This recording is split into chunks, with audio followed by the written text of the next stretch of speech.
Eucaristia, o pão da vida. Já nas lojas em DVD.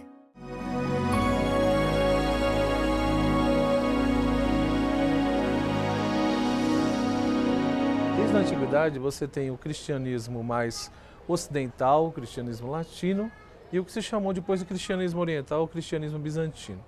Então, no primeiro momento da igreja, essas tradições, elas caminhavam juntas, apesar de todas as diferenças, problemas que sempre existiram, né, atritos, mas caminhavam juntas, né? É o que se chama de primeiro milênio, né?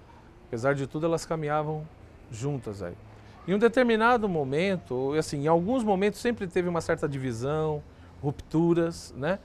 Agora, a grande ruptura, o grande afastamento para simbolizar tudo isso, tem uma data, né, que a historiografia coloca, que é a data de 1054, onde se coloca que onde houve a divisão de Oriente e Ocidente, ou Igreja Oriental e Igreja Ocidental. Evidente que essa data é uma data simbólica, né, porque as divisões, muitas vezes, e os problemas já eram anteriores a essa data, né? E mesmo posteriormente a essa data existiram tentativas de reconciliação, né? Mas que também não deram certas e essa divisão perdura até hoje.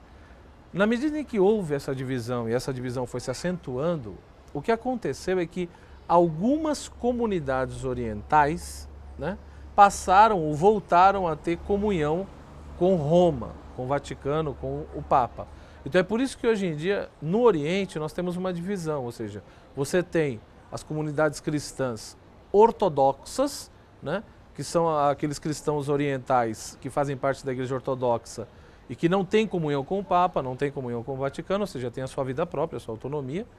E existem as comunidades cristãs orientais que têm comunhão com o Papa, que são chamados de católicos orientais, ou católicos de rito oriental.